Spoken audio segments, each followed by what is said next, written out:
Hello, नमस्कार, आदाब and सत श्री अकाल। स्वागत है आप सबका हजलाज आईएएस के यूट्यूब चैनल पे और मैं वरुणेंद्र सिंह गहरवाल लेकर आया हूं आपके लिए एमपीपीएससी पीवाईक्यूज। जी हां, एमपीपीएससी प्रीलिम्स के प्रीवियस ईयर पेपर्स को हम इन सेशनों में सॉल्व करने वाले हैं और उनका डिटेल्ड एनालिसिस हम अपकमिंग सेशंस में करने वाले हैं। तो आइए शुरू करते हैं आज का सेशन, जिसमें मैं लेकर आया हूं एमपीपीएससी प्रीलिम्स 2024 का पेपर और उस पेपर का पहला क्वेश्चन ये रहा हमारी स्क्रीन पर। एंड द क्वेश्चन इज कि in human beings disorder cause due to trisomy of 21st chromosome is, यानी कि मनुष्यों में गुणसूत्र संख्या 21 की ट्राइसोमी के कारण होने वाला विकार है।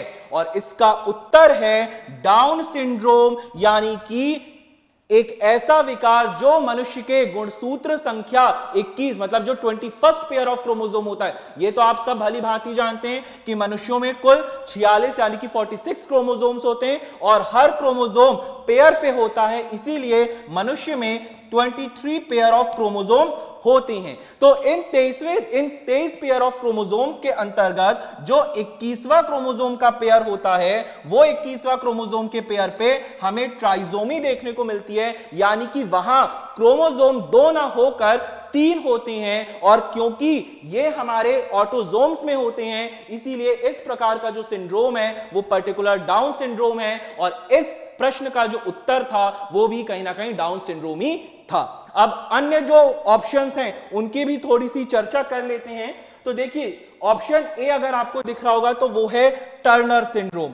ठीक, ये टर्नर सिंड्रोम कब होता है? तो जब हमारा 23rd पेयर ऑफ क्रोमोसोम पे है ना एक क्रोमोसोम मिसिंग होता है, यानी कि 23rd पेयर ऑफ क्रोमोसोम जो होता है वहां पर सिर्फ एक क्रोमोसोम ही रहे, एक क्रोमोसोम मिसिंग रहे, यानी कि इस सिंड्रोम में कुल क्रोमोसोम जो मनुष्य शरीर में होते हैं, वो क्रोमोसोम्स होते हैं 45। ठीक, तो ये सिंड्रोम टर्नर सिंड्रोम कहलाता है। अब बात करें दूसरे दो ऑप्शंस की, क्योंकि करेक्ट ऑप्शन तो या जो करेक्ट आंसर था इस क्वेश्चन का वो तो ऑप्शन बी था, बट हम ऑप्शन सी और डी को भी डिस्कस करें। तो अगर मैं बात करूं सुपर फीमेल सिंड्रोम की, तो ये सुपर फीमेल सिंड्रोम मुख्य रूप से महिलाओं में होता है, जिस सिंड्रोम के अंतर्गत जो 23वां पेयर होता है क्रोमोसोम्स का, उसमें एक एक्स्ट्रा क्रोमोसोम होता है एक्स, यानी कि जो 23rd pair of chromosome female body पे होता है, सुपर फीमेल सिंड्रोम होने के कारण उस 23rd पेयर पे एक एक्स्ट्रा एक्स क्रोमोसोम की ट्राइसोमी हमें देखने को मिलती है।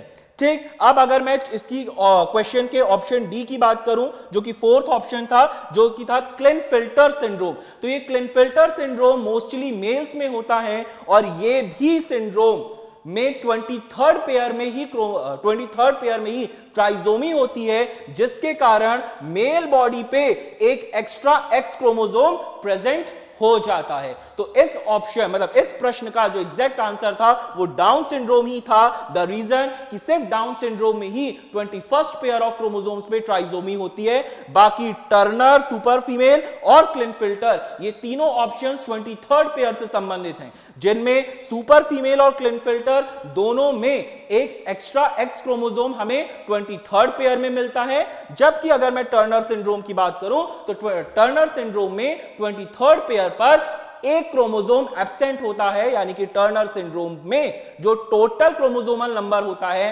That is only 45 not 46, because the one chromosome is missing from the 23rd pair. Is it clear to everyone? चलिए चलते हैं हम एक नेक्स्ट प्रश्न की ओर।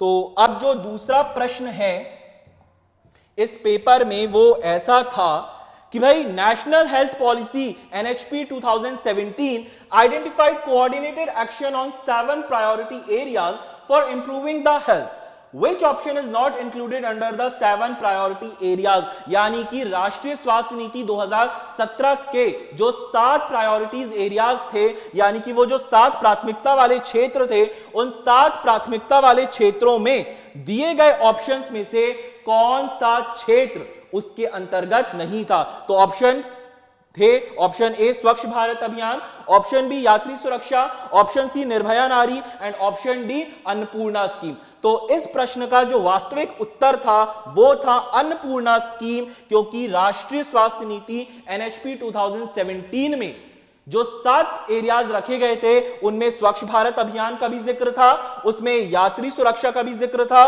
उसमें निर्भया नारी का भी जिक्र था। ये तो 3 थे।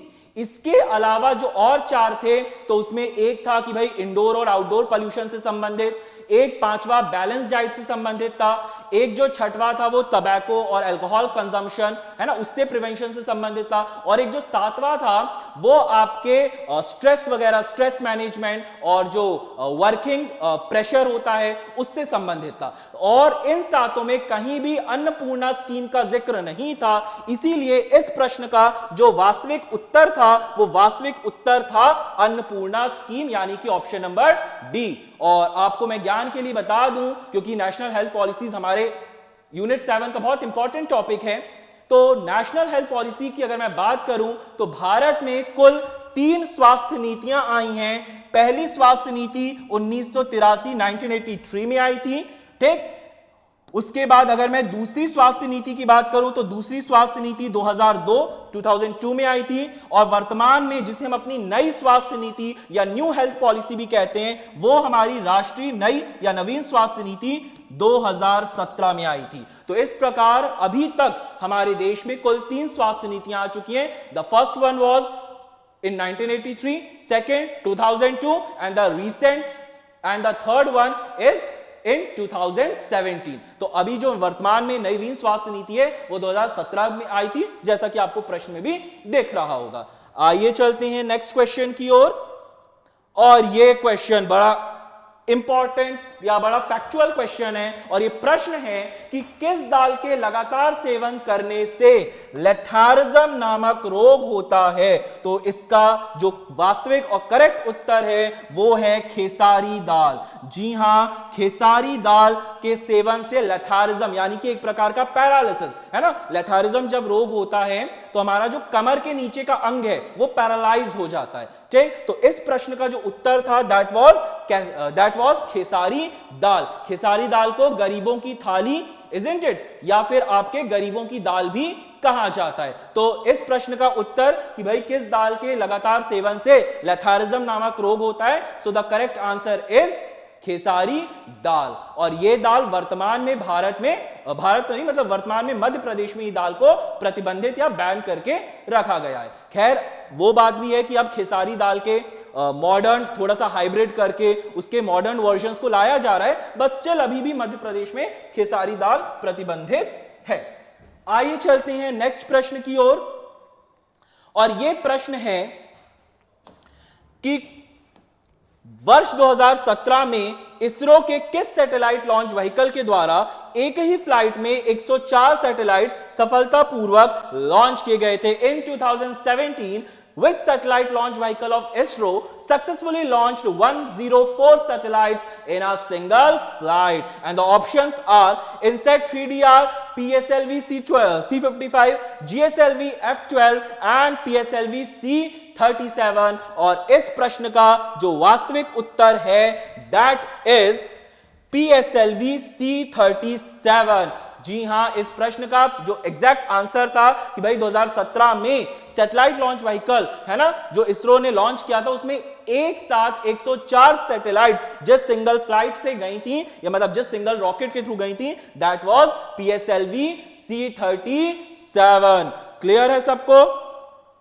तो अब क्योंकि हम इसकी बात कर रहे हैं तो थोड़ा सा इसरो से भी संबंधित तथ्यों को जान लेते हैं, क्योंकि ये तो आप भी जानते हैं कि भाई इसरो एक इंपॉर्टेंट सेगमेंट है एमपीपीएससी के लिए, क्योंकि यूनिट 7 में जो इंपॉर्टेंट साइंटिफिक रिसर्च इंस्टीट्यूशंस वाला टॉपिक है उससे कहीं ना कहीं ये डील करता है। तो आप सभी इसरो का फुल फॉर्म तो जानते ही होंगे, इंडियन स्पेस रिसर्च ऑर्गेनाइजेशन। अब मैं बात करूं कि इसरो का मुख्यालय कहां है, हेडक्वार्टर कहां है, तो the headquarter of ISRO is in Bengaluru, isn't it? और वर्तमान में जो तथ्य अब थोड़ा सा करंट अफेयर्स की भी दृष्टि से इंपॉर्टेंट हो रहा है कि वर्तमान में इसरो के चेयरमैन कौन हैं, क्योंकि आप भी जानते हैं कि इसी साल जनवरी 2025 में इसरो के चेयरमैन चेंज हुए थे। So who is the present chairman of ISRO?